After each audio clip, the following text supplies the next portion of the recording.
로마 그리스도인들 사이에 전통적으로 내려오는 이야기가 있습니다. 사도 베드로가 로마에서 선교 활동을 할 때 앉았던 나무 의자가 있는데 이 조각들을 모아서 5세기경 의자를 만들었고 그 위를 흰 상아로 장식하여 전해왔다는 이야기였는데요. 이것을 17세기에 청동 121톤으로 장식해하여 지금까지 내려오고 있습니다. 고고학적으로나 과학적으로 사도 베드로가 이 성좌에 앉았느냐에 대한 확실한 증거는 없습니다. 그러나 이 의자는 사도 베드로의 무덤을 표시하기 위해 그 위에 세워졌던 기념비와 함께 그리스도인들이 경배해왔다는 것만은 사실인데요. 마치 하늘에 매달려 있는 것처럼 보이는 이 성좌는 교황의 지위와 권위를 나타내기 위해 만들었다고 합니다. 성좌의 위쪽을 보면 유리처럼 보이는 타원형 안의 중심에 성령을 의미하는 비둘기가 보이는데요. 그 한쪽 날개의 길이가 무려 1.5m에 달합니다. 타원형을 보면 12부분으로 나뉘어져 있는데 이는 그리스도의 12사도를 상징합니다. 또한 타원형의 둥근 모습이 세 부분으로 구성되어 있는 것은 성부, 성자, 성령의 삼위일체를 상징하는데요. 교회에서 가장 완벽하다라고 생각하는 숫자 3을 나타내고 있습니다. 아래쪽으로는 성좌의 네 다리를 잡고 있는 청동 성인상들이 있습니다.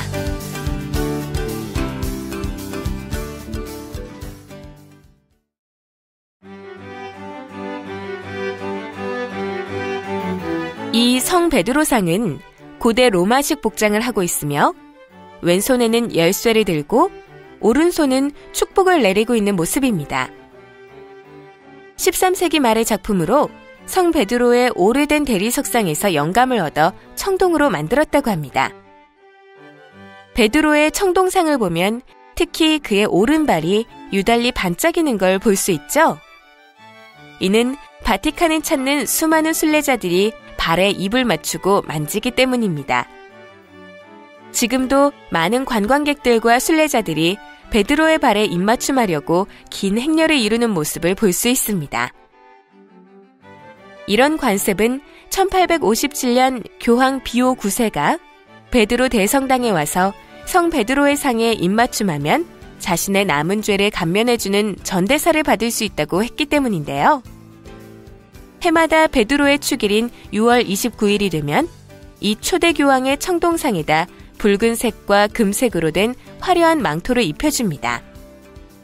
뿐만 아니라 머리에는 교황의 삼중관을 씌워주고 가운데 손가락에는 교황의 반지도 끼워줍니다.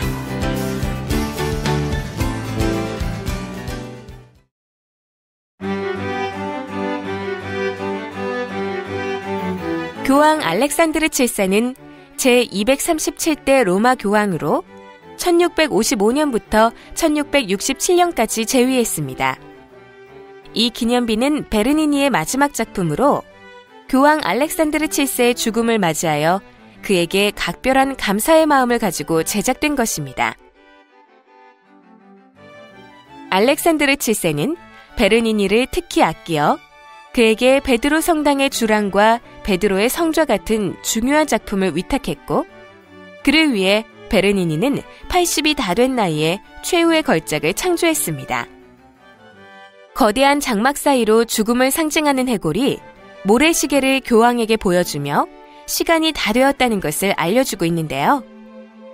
그런데 해골은 자기 머리를 장막으로 가리고 그 죽음의 메시지를 누가 받는지 쳐다보지 않고 있습니다. 때가 다 되면 그들의 신분이나 부나 권력에 관계없이 모두 떠나야 한다는 뜻입니다. 교황의 발 아래에 있는 4명의 인물들은 그의 미덕을 상징하는 존재들인데요. 왼쪽에 자신의 아이가 아닌 다른 아이에게 젖을 물리는 여인이 있죠. 이는 사랑, 진리, 정의를, 뒤쪽은 신중을 상징합니다. 알렉산드르 7세는 로마와 영국 성공회 사이의 분열을 해결하기 위해 가장 노력을 기울인 교황인데요. 그러나 끝내 결렬되자 교황은 슬픔에 잠깁니다. 그런 교황에게 바치는 기념비에는 이 상황을 오른쪽에 앉아있는 여인에게 분명히 보여주었습니다. 진리를 나타내는 그녀의 얼굴을 보면 슬픔과 비탄에 잠겨있고 왼발은 지구의 위에 올려져 있습니다. 그런데 그녀의 발을 자세히 보면 커다란 가시가 엄지발가락을 찌르고 있는 것을 볼 수 있는데요. 그 발에 고통을 주고 있는 가시는 바로 영국에 위치하고 있습니다. 가톨릭에서 떨어져 나간 영국 성공회에 대한 아픔을 상징한다고 합니다. 알렉산드르 7세는 그의 직무보다 문학과 철학에 관심이 많아서 문학 작품과 시들을 수집하고 교회의 건축도 장려했습니다.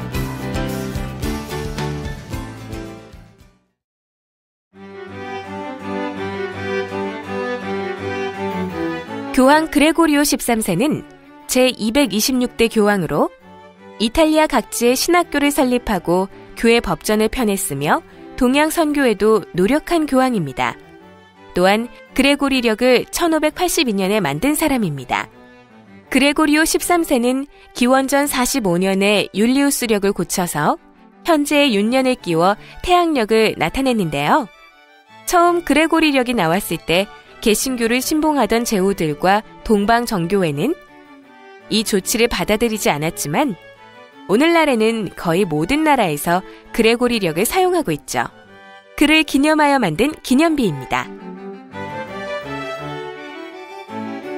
밀라노 출생인 교황 요한 23세는 제261대 교황으로 1958년 교황으로 선출됐습니다. 요한 23세는 1962년 11일간 쿠바 미사일 위기 때 후르시초프와 케네디를 설득해 핵전쟁을 막고 평화를 강력히 촉구했습니다. 타임지는 그의 말 요한 23세를 올해의 인물로 선정하면서 그의 온화함과 단순함 그리고 매력이 가톨릭 신자들뿐 아니라 전 세계의 비가톨릭인들의 심금을 사로잡았다고 밝히기도 했습니다. 또한 요한 23세는 20세기 교황 가운데에서 가장 인간적인 교황으로 기억하고 있는데요. 그는 5년도 채 안 되는 재위 기간에 로마의 교도소와 고아원, 성당과 학교 등을 140차례 이상 방문하여 바티칸 시국의 담을 넘은 최초의 교황으로 기억되고 있습니다. 교회의 현대화와 세계의 평화라는 선물을 인류에게 남긴 그가 1963년 사망했을 때 일부에서는 그를 성인으로 추대하자는 움직임이 있었으나 교황청의 신중한 태도로 무산됐습니다. 그가 떠난 지 40년이 넘었지만 부패하지 않은 그의 모습을 볼 수 있는데요. 얼굴이 창백한 것은 부패 방지를 위해 파라핀 처리를 한 것 때문입니다.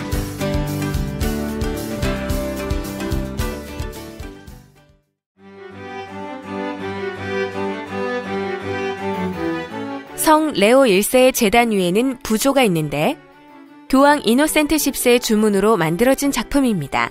이 작품은 교황 레오 1세가 사도 베드로와 바울의 도움으로 훈조광 아틸라의 로마 침략을 막아냈다는 전설을 표현하고 있습니다. 작품은 크게 세 부분으로 나눌 수 있는데요. 왼쪽 아랫부분은 신에 대한 믿음으로 평온하고 침착한 사람들과 교황 레오 1세, 오른쪽 아래에는 그와 반대로 신을 믿지 않는 훈족과 그들의 왕 아틸라를 나타내고 있습니다. 위쪽은 구름이 드리워진 하늘에 사도들의 수장인 베드로와 바울, 그리고 3명의 푸토라 불리는 아기 천사가 표현되고 있습니다. 이 작품에 조각된 교황 레오 1세는 성 그레고리 1세와 함께 대교황으로 불리는데요. 성 속 양면에서 특출한 인물로 평가받고 있습니다. 레오 1세는 신학자이면서 탁월한 법률가, 열정적인 설교가, 목회자인 동시에 능력 있는 정치가였는데 진정한 의미에서 교황의 칭호를 붙이는 인물입니다.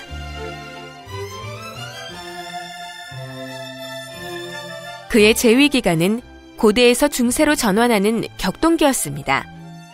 그는 게르만 민족의 대이동기에 이탈리아의 질서를 유지하는 데 공헌했으며 452년 훈족의 왕 아틸라를 설득해 로마 침략을 막았고 455년 반달 왕국 게이세리쿠스의 로마 침략을 저지했습니다.